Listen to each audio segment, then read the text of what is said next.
وسلم وبارك على هذا النبي الكريم وعلى آله. أما بعد فيا إخوة الإيمان أحييكم بتحية الإسلام قائلا السلام عليكم ورحمة الله وبركاته. وعليكم السلام. Chers frères à l'islam, nous louons Allah subhanahu wa ta'ala, le Seigneur des mondes. Nous lui demandons son assistance et son pardon. Chacun d'entre nous a besoin de son assistance et chacun d'entre nous a besoin de son pardon. Qu'il nous assiste, qu'il nous pardonne. Qu'il y ait une grande barrière entre nous et le shaitan qui est notre ennemi déclaré. Que la paix d'Allah et son salut soient sur le meilleur de tous. Allah n'a pas créé comme lui, il ne veut pas créer comme lui, Mohammed ibn Abdullah. J'atteste qu'il n'y a point une autre divinité en dehors d'Allah. Et j'atteste que l'envoyé de la providence divine, le prophète Mohammed, est serviteur d'Allah et son messager. Chers frères en islam, Allah nous a donné une arme très solide. Chaque musulman a cette arme en lui, à sa possession. Cette arme, tu peux l'utiliser partout où tu te trouves. Dans l'obscurité, sous la lumière, dans la chaleur, dans l'avion, tu es dans le trou, tu es partout. Cette arme peut être utilisée tant que l'être humain est sur cette terre en train de respirer. Chacun a ça à lui, avec lui. Nous allons parler de cette arme fatale. Et comment l'utiliser, sa manière de faire.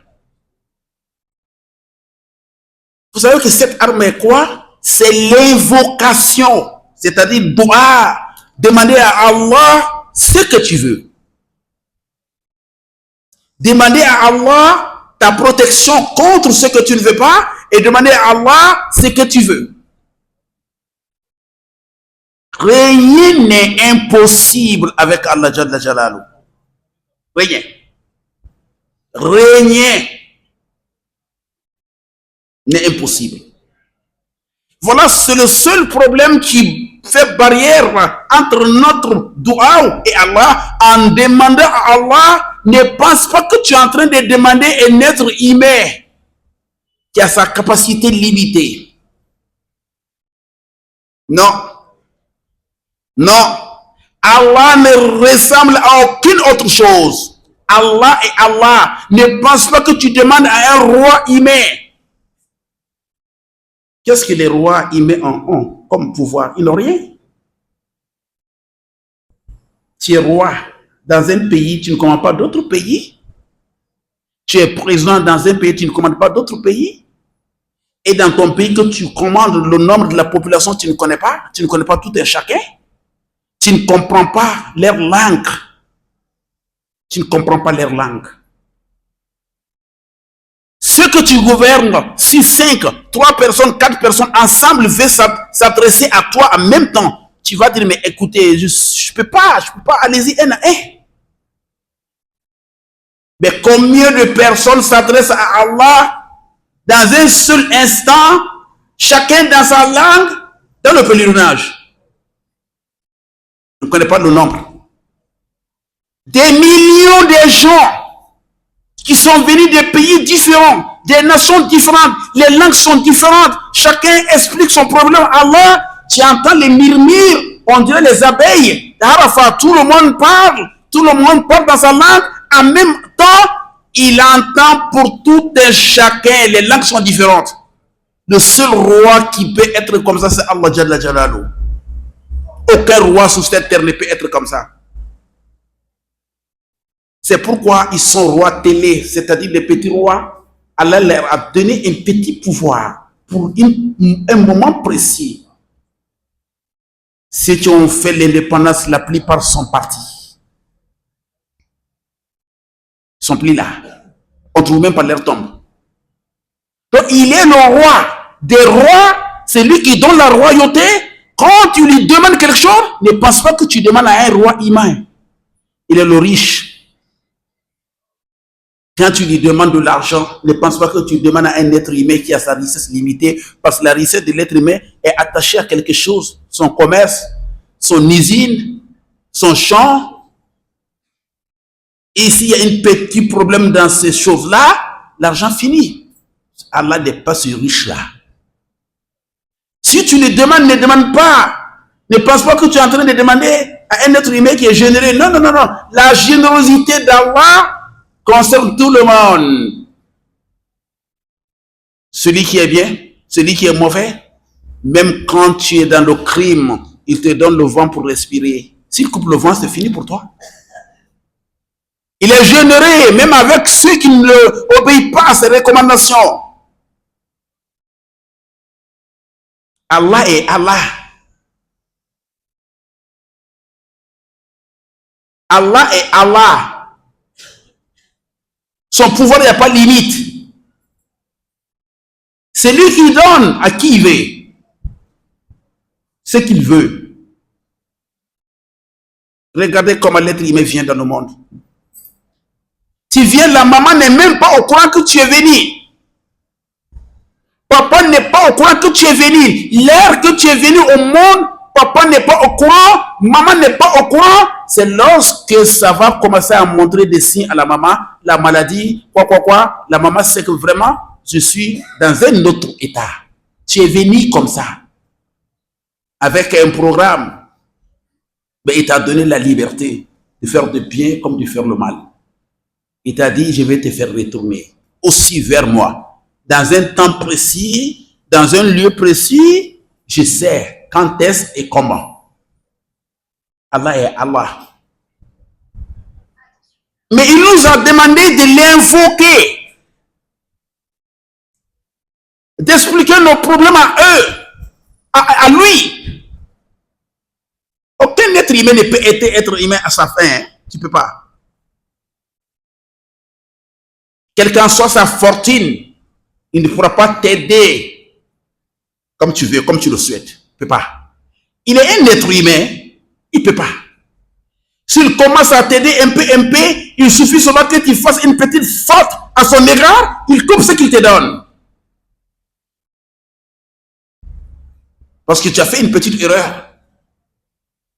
À partir d'aujourd'hui, ne mets pas pied dans ma boutique, ni dans ma société, je ne peux plus te voir. Une petite erreur. En parlant ou bien en comportement, il te vire. Mais combien d'erreurs que nous faisons contre Allah? Mais rien ne se coupe. Il faut l'invoquer. Tu l'invoques partout où tu veux. Les rois de Dunia et les chefs de Dunia et les patrons de Dunia, quand tu as envie de le voir, tu demandes l'audience. Tu peux faire même des mois pour voir un chef, tu ne peux pas. Tu fais perdre des mois pour voir un riche, tu ne peux pas. Les grands patrons, tu ne peux pas. Pour expliquer ton problème, tu ne pourras pas. Sauf quelques-uns qui viennent à la mosquée. Mais la plupart ne viennent pas. Les gardes-corps sont là devant la porte. Tu es venu voir le patron. Pourquoi tu es venu voir le patron? Explique-nous. Tu es déjà humilié. Mais je t'explique comment. Parce que toi, tu n'as pas la solution. Il dit, explique-moi. Tu veux voir le patron quoi? Ils ont une barrière. Tu ne peux pas franchir cette barrière-là. Mais quant au roi des rois, Allah Jalla Jalaluhu, c'est toi qui fixes le rendez-vous. Là où tu veux. Le temps de rendez-vous, c'est toi-même qui fixes. Les paroles que tu dois dire pour qu'il accepte ta demande, c'est toi-même qui dis. Mais pour parler à un chef d'État, à un roi, il faut passer par les conseils pour qu'on t'écrit la lettre, sinon tu vas faire des erreurs. Tu vas penser. Allah n'est pas ça. La plus grande parole quand tu veux t'adresser à Allah, dis seulement Alhamdulillahi Rabbil Alamin. Louange à Allah, le Seigneur des mondes. C'est pourquoi Alhamdulillah, ne laissez pas ça dans vos bouches. savez pourquoi? Il y a 1,8 milliard de musulmans sur cette terre. Quand tu dis Alhamdulillah Rabbil Alamin, c'est 1,8 milliard sur la terre pris pour toi. Vous ne voyez pas quand on veut se lever dans le ruku, on dit Sami Allahu liman hamida. Qu'Allah écoute, qu'Allah entend celui qui a dit Alhamdulillah Rabbil Alamin. Chacun a dit ça tout de suite combien de fois? Donc celui qui dit Alhamdulillah Rabbil Alamin, tu es dans la bénédiction de tes frères musulmans, 1 milliard de musulmans sur cette terre. On commence par Alhamdulillah Rabbil Alamin. Ça, c'est l'introduction de ta demande à Allah Jalla Jalaluhu. Moussa a demandé à Allah Subhanahu. Il a dit, Allah, tu as créé Adam avec ta main. Tu l'as soufflé l'âme. Tu l'as fait installer au paradis. Il a mangé le fruit. Tu l'as fait sortir. Et il a demandé pardon. Tu l'as pardonné. Comment il a pu remercier tous ces bienfaits que tu l'as fait? Il a dit, il suffit qu'il a dit Alhamdulillah Rabbil Alamin. Tu veux t'adresser à Allah? Alhamdulillah Rabbil Alamin. Tu veux t'adresser à Allah?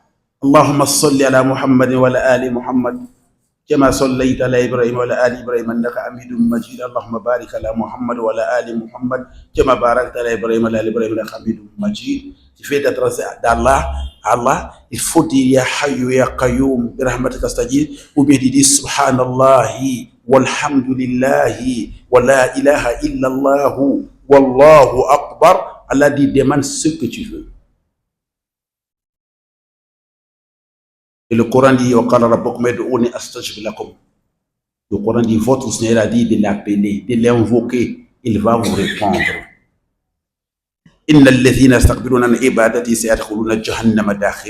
Ceux qui s'enorgueillent, ils ne veulent pas invoquer Allah, ils iront à l'enfer humiliés. C'est le seul roi qui dit, demande-moi. Mais la manière de cette arme, on l'utilise comment? D'abord, en demandant à Allah subhanahu wa ta'ala, crois sincèrement qu'il va te donner. Ne doute pas. Mais le doute vient quand nous on regarde le sabab. C'est ça là qui fait échouer notre invocation. Tu regardes sabab. Il n'y a pas sabab. Je suis en train de demander à Allah de me donner 1 milliard. Il n'y a pas sabab. Je suis en train de demander à Allah de me donner le visa pour aller en Amérique. Il n'y a pas sabab. Il n'y a pas quoi. Il n'y a pas quoi. Si je connaissais des grands, si je connaissais tel monsieur et tel là. Non. Toi, tu n'as pas compris. Là où tu t'es mis à genoux pour demander à Allah. Allah n'a pas besoin de sabab pour faire sa volonté. Issa est venu comment dans le monde? Sans père. Mariam, aucun homme ne l'a touché. Et le Coran est précis dans ces termes. Les mots sont choisis dans le Coran. Automatiquement, si tu comprends un peu l'arabe, tu as la notion de la langue arabe, tu sais que c'est la parole d'Allah Jalla Jalaluhu. C'est pourquoi on ne peut pas attaquer le Coran. Voyez qu'est-ce que Allah a dit à Mariam. Quand il a voulu donner l'enfant à Mariam. Qu'est-ce que Mariam a dit? Il a demandé à Allah quand l'ange Jibril s'est présenté. A'udhu billahi minash shaitanir rajim, bismillahir rahmanir rahim. Inni a'udhu birrahmani minka in kunta taqiyya. Je demande la protection de très clément, le clément d'Allah. Si tu es vraiment croyant, tu es quelqu'un qui a peur d'Allah, ne me fais pas quoi que ce soit qui n'est pas bien. Et qu'est-ce que l'ange Jibril a dit? Qala innama ana rasulu rabbiki li ahaba laki Ghulaman Zakiya. Moi, je suis un envoyé de ton Seigneur pour te donner un enfant pur. Et qu'est-ce que Mariam a dit? Qalat ana yakuli ghulamun wa lam yamsasni basharun wa lam aku baghiya. Comment je peux avoir un enfant? Aucun être humain ne m'a touché et je ne suis pas prostituée. Il a dit aucun être humain. Il n'a pas dit aucun homme. Pourquoi il n'a pas dit aucun homme ici? Il a dit aucun être humain. Vous savez pourquoi? Parce que s'il avait dit Walam yamsasni rajulun wa lam aku baghiya, aucun homme ne m'a touché et je ne suis pas prostitué. Les ennemis de l'islam allaient contredire l'islam par des versets coraniques. Parmi ces versets, les génies aussi ont des hommes. Le Coran dit وَأَنَّهُ كَانَ رِجَالٌ مِنَ الْإِنسِ وَالْجِنِّ وَأَنَّهُ كَانَ رِجَالٌ مِنَ الْإِنسِ يَعُوذُونَ بِرِجَالٍ مِنَ الْجِنِّ فَزَادُوهُمْ رَهْقًا. Il y a des hommes, êtres humains, qui demandent la protection des hommes djinns. Les koufars allaient dire que mais s'il a dit qu'aucun homme ne m'a pas touché, mais ce n'est pas un homme de l'être humain, ça peut être un homme de djinn. Mais le Coran a réfuté ça. Il a dit aucun être humain. Comment une femme peut avoir un enfant sans qu'un être humain ne la touche? Qu'est-ce que l'ange a dit? Il a dit كَذَلِكِ قَالَ رَبُّكَ هُوَ عَلَيَّ هَيِّنٌ وَلَّجَعَلَهُ آيَةً لِلنَّاسِ وَرَحْمَةً مِنَّا وَكَانَ أَمْرًا مَقْضِيًّا. Il a dit, ton Seigneur a dit que ça c'est facile à lui, pour qu'il soit un signe pour les êtres humains et une clémence. Ça c'est une décision qui a été prise par Allah Jalla Jalaluhu. Il a soufflé seulement dans le cou de son habit. Il s'est vu enceinte, Mariam. Mais avant que Mariam ne tombe enceinte par la puissance d'Allah, Allah l'a entraînée d'abord. Il a fait un entraînement. Comment? Puisqu'il était gardé dans une maison dans l'éducation. Zacharia le gardait, mais Allah vient nous donner, l'ange vient nous donner le fruit du mois d'avril dans le mois de juin. Parce qu'il y a des fruits qui sont périodiques. Comme les carités en Afrique de l'Ouest que les Maliens appellent chichi. Les carités, c'est dans l'hiver, c'est dans le mois de juin. Tu ne peux pas avoir carité en avril, c'est pas possible. Ou en janvier, c'est pas possible. Va maintenant au Mali ou au Burkina ou au Niger, tu ne vas pas trouver carité. Au Tchad aussi, il y en a chez vous. Tous les pays du désert, il y a carité, période de carité. Tu ne peux pas avoir. La période est finie. Mais Allah donne le noix de carité, par exemple, à Mariam en plein juin. Tout ça, c'est pour le préparer, pour lui dire que moi, ma volonté n'est pas liée à quelque chose. C'est pourquoi il a entraîné comme ça jusqu'à l'enfant est venu sans papa. Donc, quand tu veux demander à Allah, ne passe pas à Sababou. Sababou n'est pas au-dessus de la volonté d'Allah. Si Sababou était au-dessus de la volonté d'Allah, Mariam n'allait pas avoir un enfant parce qu'il ne s'est pas couché avec un homme. Les sababou peuvent être là. Si Allah ne fait pas activer les sababou là, ça ne marche pas. Tu trouves un homme est là, la femme est là, la femme n'est pas malade, l'homme n'est pas malade, mais il n'y a pas enfant. Voilà, les deux sont là, mais il n'y a pas enfant parce que Allah n'a pas activé le sabab. Donc tous les sabab là, ça travaille avec la volonté d'Allah Jalla Jalaluhu. S'il n'accepte pas, sabab là, ça ne travaille pas. Mais s'il accepte, sabab là travaille. En demandant à Allah, il ne faut pas trop t'accrocher au sabab. Tu penses trop au sabab. Non, Allah n'a pas besoin de sabab. Demande à Allah. Demande à Allah. Avec la certitude et la confiance. Tous ceux qui ont essayé, ils ont trouvé le gain de cause. Ne doutez pas. Si le doute veut venir, dis Aoujou billahi minash shaitanir rajim. C'est le shaitan qui veut couper ton contact avec Allah. Demande à Allah. Avec la certitude. Rien n'est lui impossible. C'est pas possible. Il dit Subhanallah biyadihi malakutu kulli shay. Il a dit gloire à lui, il a le commandement de toutes choses. Rien ne peut se faire sans sa volonté. Dans les années 1800, l'Angleterre, ils ont voulu prendre un monsieur qui a été condamné à mort plus que 5 fois, ça n'a pas marché. On le fait monter sur la potence, l'appareil ne marche pas. On le fait descendre, on s'en va réparer, on fait, ça n'a pas marché. Finalement, ils ont dit, bon, c'est comme ça, il va faire prison à vie. Finalement, ils ont dit, bon, on va le libérer. Ils l'ont libéré. En 1919, il s'est marié, il a eu des enfants avant de mourir, parce qu'Allah n'a pas voulu. Rien ne fonctionne sans sa volonté. C'est cette différence-là qui est entre nous et la conviction-là, c'est ça là qui nous manque. Moi, j'ai eu une expérience terrible avec ce que je viens de dire. J'étais à Abidjan au cimetière pour enterrer un monsieur, un papa qui est mort.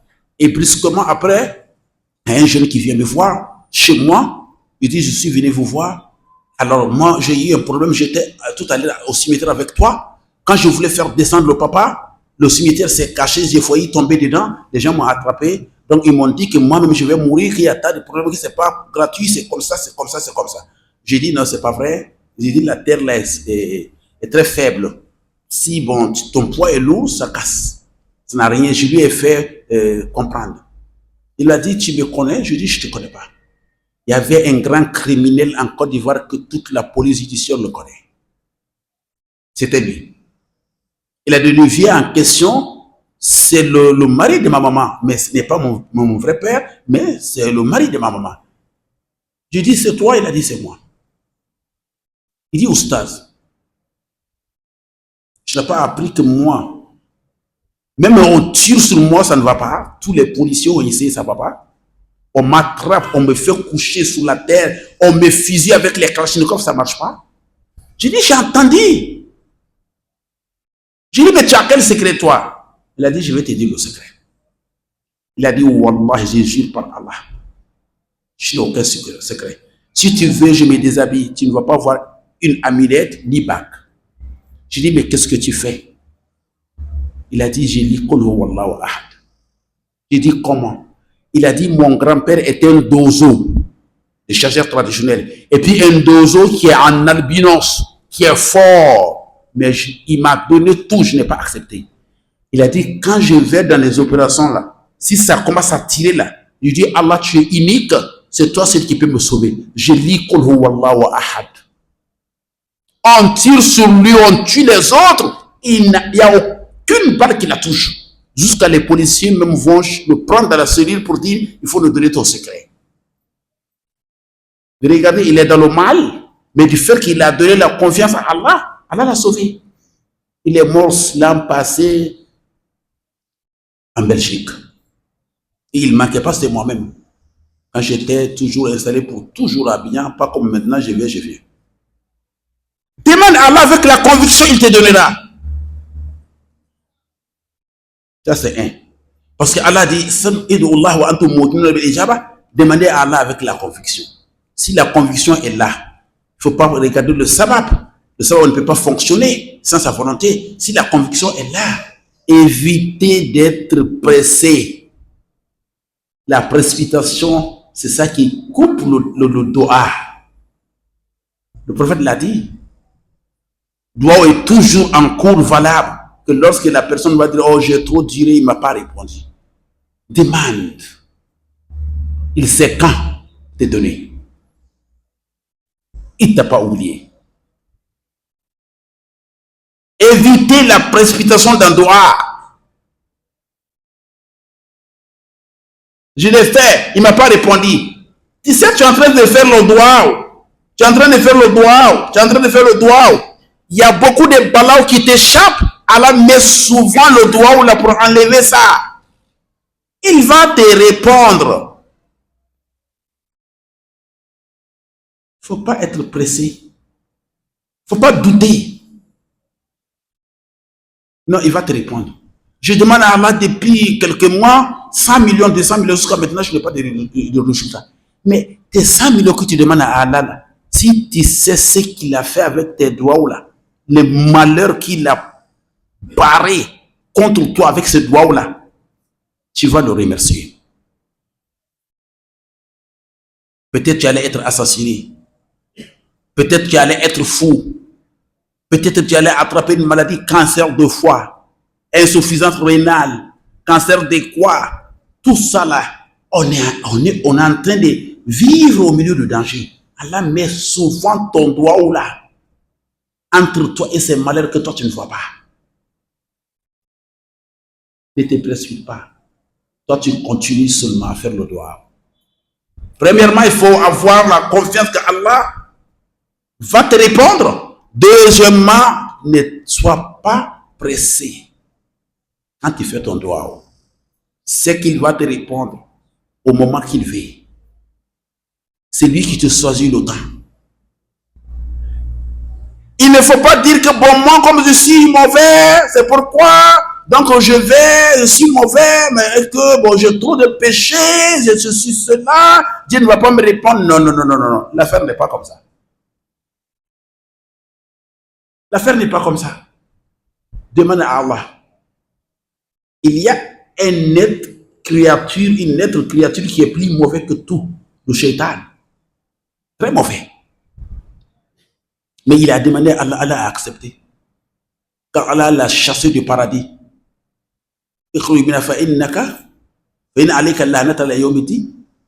Sors du paradis, la malédiction sur toi. Il a dit, Rabbi anzirni ila yawm yub'asoun. Il a dit, mon Seigneur, je veux que tu me gardes en vie jusqu'au jour du dernier jugement. Allah a dit, fa'innaka minal munzarin. Voilà, j'ai accepté, tu vas rester dans la vie jusqu'au jour du dernier jugement. Ne regarde pas que tu es sale. Toi, tu ne peux pas, ton droit ne peut pas être accepté. Non, non, non, non. C'est lui qui t'a créé. Il sait que tu es là. Demande-lui. Tu es sale? Oui, c'est le malade qui va à l'hôpital. Celui qui est en bonne santé, il ne va pas à l'hôpital. Demande-lui. Il ne faut pas te décourager, il faut demander. Allah Jalla Jalaluhu. Demande dans ta langue. Tu peux aussi dire à un musulman, un frère musulman, il faut faire dua pour moi. Ne regarde pas sa corpulence, ne regarde pas son habillement. Ne dis pas que non, je m'en vais, c'est Oustad Djibo, lui, au moins il a appris. Et toi, tu n'as pas appris, toi, tu es comme... Non, non, non, non, non, il n'y a pas ça chez Dieu. Non, non, non, non, il n'y a pas ça chez Dieu. Omar ibn al-Khattab, radiyallahu anhu, était un homme exceptionnel. Après les prophètes, aucun être humain n'est venu sur cette terre après Abu Bakr comme Omar ibn al-Khattab. Même les Occidentaux reconnaissent. La preuve qu'il y a 20 ans ou 40 ans, son cabre est cassé. Quand le cabre est cassé, son pied est sorti. Le pied a été mouillé avec l'ablution. Le gardien de là-bas a tremblé, a failli être fou. Il dit que c'est le pied du prophète. Il a fui pour aller dire aux imams. Les imams sont venus, ils ont mesuré les tombes. Les tombes, c'est Omar ibn al-Khattab. Oui, l'islam, c'est la lumière. C'est la religion de la vérité. C'est pourquoi vous devrez être fiers et vous devrez être contents. Wallah, regardez la lumière qui est en vous. En Angleterre, il y a quelques années, c'est pas loin, hein? Quelques années, 10 ans, 15 ans comme ça, il y en a. Un juif, professeur de l'université, avec un musulman qui est aussi professeur de l'université. Toujours il bavard, il bavard. Un jour, le juif a dit aux musulmans, il a dit, vous êtes sales, vous les musulmans. Le débat est chaud entre eux. Il a dit, bon, le musulman a dit, est-ce que c'est pas un Soudanais si je ne me trompe pas? Il dit, mais nous sommes sales pourquoi? Il a dit, ouais, vous êtes sales, vous êtes sales. Il a dit, bon. Il a dit, mais aux juifs, la professeure, c'est quelle partie de l'être humain qui est sale? Le professeur juif là n'arrive pas à répondre. Il a dit, il y a deux parties qui sont très sales dans l'être humain. Il a dit, là où le caca sort, c'est très sale, et les pieds, parce que les pieds marchent par terre. N'est-ce pas? Il a dit oui. Il a dit, mais pourtant, les musulmans lavent ces deux parties-là 5 fois par jour. Comment ils sont sales? Ils font l'ablution 5 fois par jour. Il a dit, viens, on va aller voir à la mosquée tout près comment les musulmans font l'ablution. Il a dit, bon alors, quand le juif est arrivé avec son collègue là, voilà un Africain qui vient, il est rentré, il a fait l'ablution. Voilà un Pakistanais qui est venu, il est rentré, il a fait la même ablution. Voilà un Chinois qui est venu en Angleterre. Tout le monde est venu, les races différentes, les pays différents, ils ont fait l'ablution, chacun est rentré dans la mosquée. Il était étonné, ils font la même ablution, ils sont rentrés dans la mosquée. Quand ils ont commencé à prier, il n'est pas parti. Il est allé ouvrir la porte de la mosquée, il a mis un nœud comme ça pour regarder. Il regarde avec un nœud comme ça. Les musulmans en train de prier. Quand la prière est finie, il est sorti pour rester dans la cour. Les musulmans sont sortis, tout le monde s'envoie l'embrasser. Tout le monde s'envoie l'embrasser. Il n'a rien compris. Il a dit à son frère là, à son collègue là, Il a dit, mais pourquoi les gens m'embrassent? Il a dit, il y a la lumière sous ta figure. Alors, il a dit, arrête les blagues là. Quelle lumière? Il a dit, voilà, il y a lumière. Tu as mis ta tête seulement par le porte pour regarder, il y a la lumière. Il a dit, non, il n'y a pas de lumière. Il a dit, viens, on va aller au miroir de la toilette. Ils sont allés au miroir de la toilette. Il a vu la partie où il a regardé les gens prier. C'est là où il y a la lumière qui jaillit. Il s'est converti. Il s'est converti. Allah ne refuse personne. Demande. Avec conviction. Il donne quand tu lui demandes. Il ne faut pas être pressé. Il va donner à quand il veut. Tu peux demander à un être humain, oui, de faire droit avec pour toi. Omar ibn Khattab, il était il était exceptionnel. Le prophète dit qu'il s'il y avait un prophète qui allait venir après lui, ça allait être Omar ibn Khattab.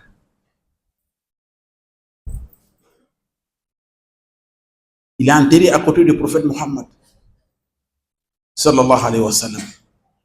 Et le jour de sa mort, c'était terrible, puisqu'il a été poignardé par un kafir. Et quand il est tombé, il y a un autre qui a pris la place pour faire la prière. Et quand ils l'ont amené à la maison, il s'est réveillé, il a dit, ah, qui m'a tué? Ils ont dit, c'est un kafir. Il s'appelle Abu Lolo. Il a fait sujoud. Il dit, je remercie Allah. Je craignais qu'il soit un musulman qui va aller dire à Allah Yom al-Qiyamah, il était notre chef, il m'a fait des torts. Mais comme il n'est pas dans ma communauté, je remercie Allah. Et il demande à son fils, est-ce que les musulmans ont fait Salat al-Fajr? Il a dit oui. Il a dit bon. Quand il s'est réveillé, même il a dit ça d'abord. Est-ce que les musulmans ont pu prier? Ils ont dit oui. Il a dit, mais c'est qui? C'est qui m'a tué? Il a dit, ils ont dit kafir. Il a fait sujoud. Il a mis son front par terre. Il a dit, je remercie Allah que ma vie soit terminée sous la main d'un kafir qui n'aura pas un argument pour dire qu'il était notre chef. Il m'a fait ça, c'est pourquoi j'ai fait. Il a dit, bon, je demande que tu ailles dire à la maman des croyants, l'épouse du prophète Aïcha, que je veux que je sois enterré dans sa chambre, à côté du prophète. Parce que la tombe du prophète se trouve dans la chambre de Aïcha. Le prophète sallallahu alayhi wa sallam est mort dans la chambre de Aïcha. Après sa mort, les sahaba ont commencé à se concerter. On va l'enterrer où? On va l'enterrer où? D'autres disent, il faut l'amener à Jérusalem, dans le masjid al-Aqsa. C'est là, Abu Bakr a dit que non, je l'ai entendu un jour dire que quand un prophète meurt, on ne déplace pas le corps, on l'enterre là où il est mort, on soulève là où il est mort, on creuse là-bas sa tombe. Donc ils ont creusé la tombe du prophète sallallahu alayhi wa sallam dans la chambre d'Aïcha. Il a été enterré dans la chambre d'Aïcha sallallahu alayhi wa sallam. Et après, Abu Bakr aussi est mort 2 ans, 6 mois après. Puisque Abu Bakr était quelqu'un qui connaissait le rêve. Le prophète l'a dit que j'ai vu dans le rêve, toi et moi, on est en train de faire course. Je t'ai avancé 2 pas et demi. Il a dit, ya Rasulallah, vous allez partir dans la vie d'au-delà, 2 ans, 6 mois, je vous rejoins. 2 ans, 6 mois, lui, il est mort. Il a été enterré à côté du prophète Mohammed sallallahu alayhi wa sallam. Donc, il y avait une place dans la chambre encore. Omar a dit, allez-y, il a dit à son fils Abdullah ibn Omar, vas-y demander à la maman des croyants que moi, Omar ibn Khattab, il ne faut pas dire que le commandeur des croyants, je ne suis plus commandeur des croyants parce que je suis en train de mourir, dis mon nom simple, Omar ibn Khattab, lui demande de l'accorder une place pour être enterré dans sa chambre à côté du prophète et de Abu Bakr Siddiq. La maman des croyants a dit, moi-même je conservais cette place-là pour moi-même, mais comme pour que je sois enterré à côté de mon père et mon mari, mais comme le commandeur des croyants a demandé la place, je donne la place au commandeur des croyants. Quand on l'a informé cela, il a dit, bon, après ma mort, tu repars encore pour lui demander. Peut-être je suis en vie, il a eu honte de moi. Mais quand je serai mort, peut-être il ne va pas avoir la même volonté. Après sa mort, Aïcha dit, c'est moi-même qui ai pris cette décision. Et il a dit à son fils, il a dit, quand je meurs, puisqu'il a accepté, il dit que c'est elle-même qui a accepté. Quand je meurs, ne m'amène pas tout de suite pour m'enterrer. Regardez Uzayf al-Yaman. Pourquoi regardez Uzayf al-Yaman? S'il a prié sur mon corps, enterrez-moi à côté du prophète. s'il n'a pas prié sur mon corps, ne m'enterrez pas. Parce que Osef al-Yaman, le prophète a montré les munafiqines qui sont au sein de la communauté. Ceux qui disent dans leur bouche qu'ils sont musulmans, dans leur qu'ils ne sont pas musulmans. Le prophète a montré à Ozaïfa, voilà, ceux-là sont des munafiqines. En cas si je meurs, ne priez pas sur lui, sur eux. Ceux-là sont des munafiqines. Mais toi, tu es un homme de secret de ma communauté. C'est toi qui gardes le secret. Je te confie le secret. C'est pourquoi quand le prophète est mort, Omar disait toujours à Ozaïfa, est-ce que je ne te dis pas de me dire le nom de ces hypocrites, mais je vais savoir, est-ce que mon nom est parmi ces noms-là? Il a dit, non, si je dis oui ou non, j'ai dévoilé le secret du prophète, je ne vais pas le faire. Donc il a dit à son fils, si Osef al-Yaman prie sur mon corps, je ne suis pas hypocrite. S'il a refusé de prier sur mon corps, donc je suis hypocrite, ne m'enterre pas à côté du prophète. Le prophète ne doit pas avoir un voisin de cabre, un monafik. Vous voyez comment ils étaient humbles. Tout musulman doit être comme ça. Al-Azan. Vous savez 35, non? Allahu Akbar, Allahu Akbar. Allahu Akbar, Allahu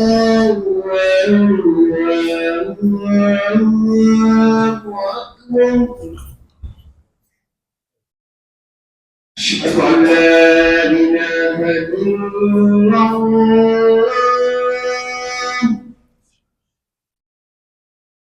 أشهد أن لا إله إلا الله.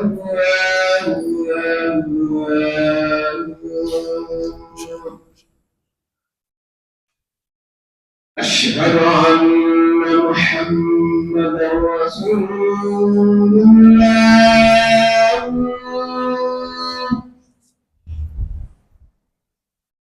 أشهد أن محمدا رسول الله.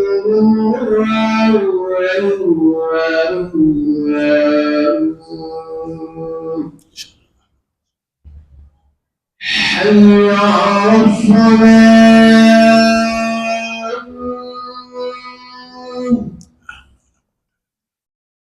حي على الصلاة.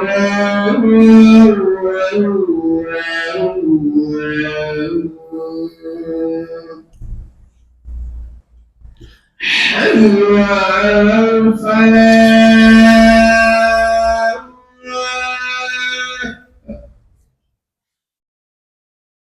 حي على الفلاح.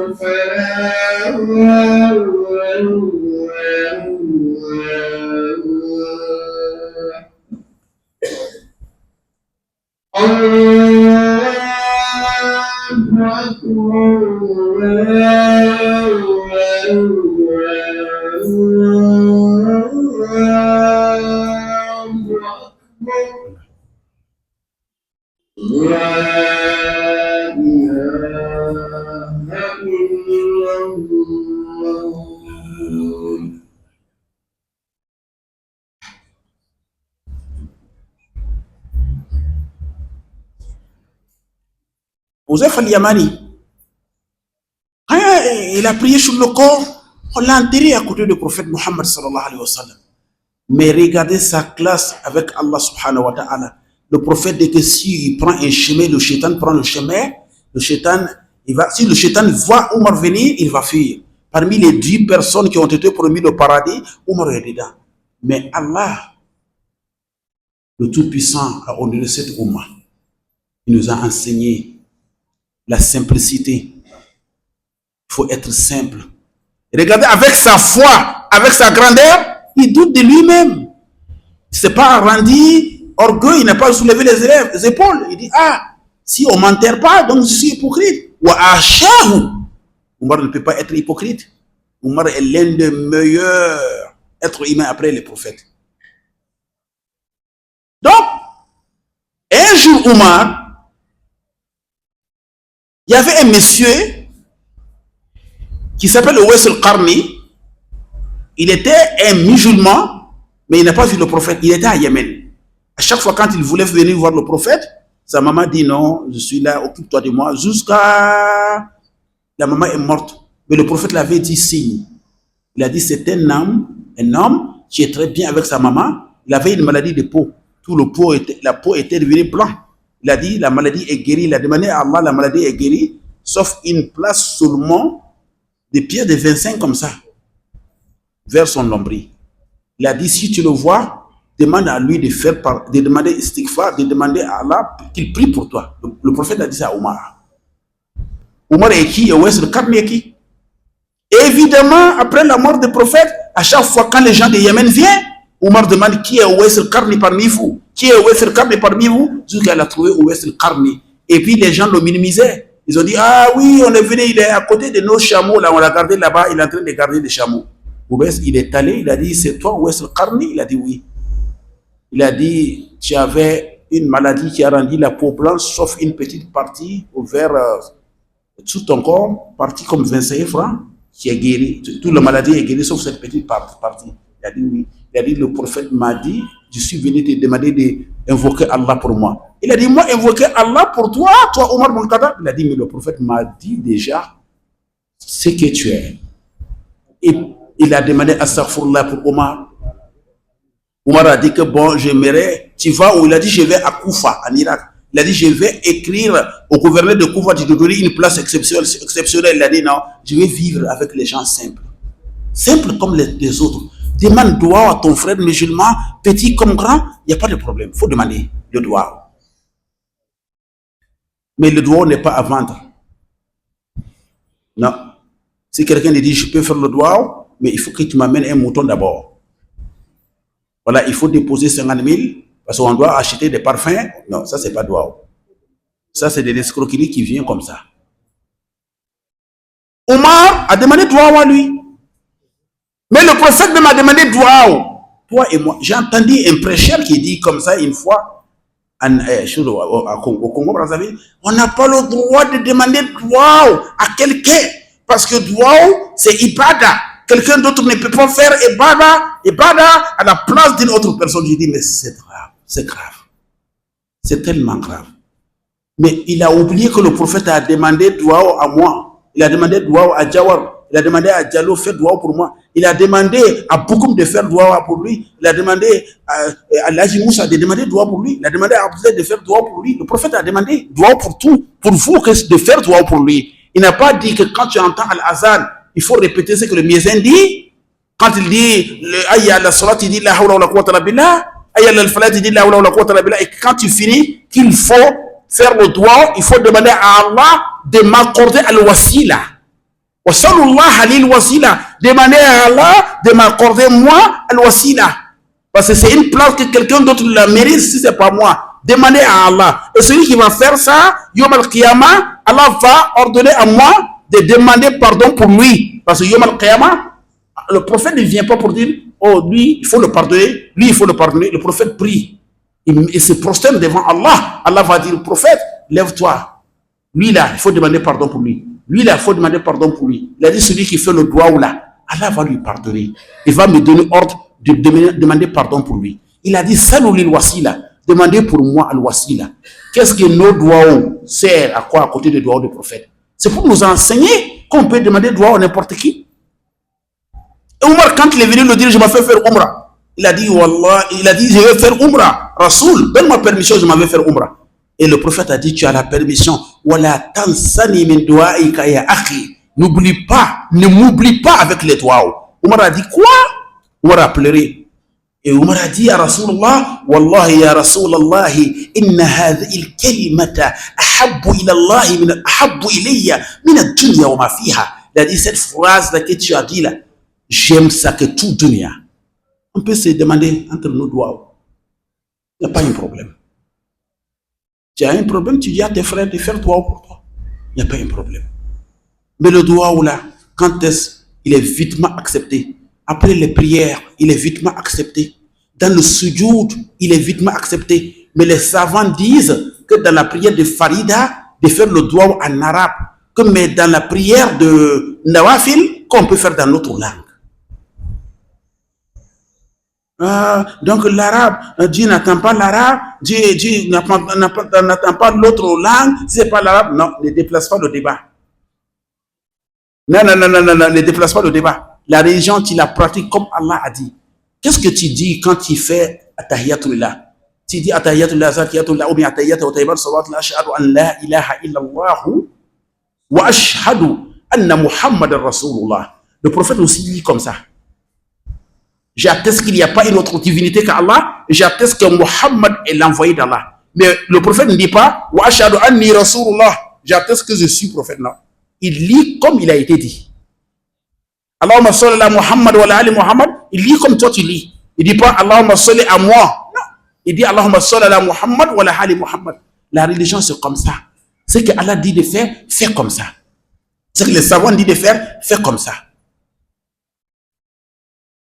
Tu peux invoquer Allah. C'est très rapide à être accepté. Et puis, il y a un droit qui est très efficace. Quand tu dors la nuit, le soleil est coupé. Tu t'es levé, tu as envie d'aller à la toilette pour venir te coucher, ou bien tu t'es soulevé, tu as envie de boire, il y a un droit que le prophète a donné. Essaye ça aujourd'hui, dans une semaine, tu vas m'appeler au Burkina pour me dire que voilà, j'ai vu le résultat. Le prophète dit que quand quelqu'un se réveille dans le lit la nuit, et qu'il dit La ilaha illallah wahdahu la sharika lahu lahul mulku wa lahul hamdu wa la kullu shay'in qadir alhamdulillahi wa subhanallah wa la ilaha illallah wallahu akbar wa la hawla wa la quwwata illa billah Allahumma ighfirli. Il a dit si tu dis ça et tu fais dua, Allah accepte le dua. Si tu te lèves, tu fais le nafila, Allah accepte la prière. Essayez savoir. Wallahi, Allah ne laisse pas, il va te donner la solution. On oublie le doigt. Même si tu as des problèmes avec Allah, demande. Tu es dans un péché, tu n'arrives pas à sortir, demande. Tous les problèmes que tu as dit ça à Allah. J'ai vécu avec un monsieur en Côte d'Ivoire, il était riche, mais il était trop éprouvé par les femmes. C'est-à-dire, il était trop dans cette affaire de femmes. Une fois, je suis allé, et je dis, mais où il se trouve? Ils ont dit, il a construit une mosquée dans sa villa, il ne sort pas, il ne sert pas la main aux femmes. Je suis allé le voir. Comme il est moi aussi 600 euros, il y a alliance entre nous. J'ai dit, mais bandit, là, j'ai appris que tu es devenu sérieux. C'est comme ça. Il m'a dit, Oustaz, il a dit, si je te dis mon histoire, c'est bien que je te dise parce que tu prêches. Il a dit, toi, tu connais mon comportement. Toujours femme. Il a dit, j'ai dit, ça c'est quelque chose qui n'est pas bien. Qu'est-ce que j'ai fait? Il a dit, après chaque prière, je soulève ma main et je lis Ayatul Kursi. Une fois, parce que je n'ai pas beaucoup appris. Je dis, Allah, c'est toi celui qui peut m'enlever dans cette épreuve. Il a dit, aujourd'hui, je ne salis même pas je prends même pas la main d'une femme. Et qu'est-ce que les gens disent dans la ville? Ils disent que moi, j'ai pris médicaments de l'argent, c'est pourquoi je ne salis pas les femmes. Non, ils ne savent pas que je demandais à Allah de me faire sortir dans ces palaos-là. Il n'y a pas ce problème qui ne peut pas se résoudre avec des invocations. Quand la pluie aussi tombe, fais invocation. Je suis ici, il y a trop de pluie. Fais invocation. C'est rapide. C'est rapide à être accepté. Il est là. Assalamu alaikum wa rahmatullahi wa barakatuh.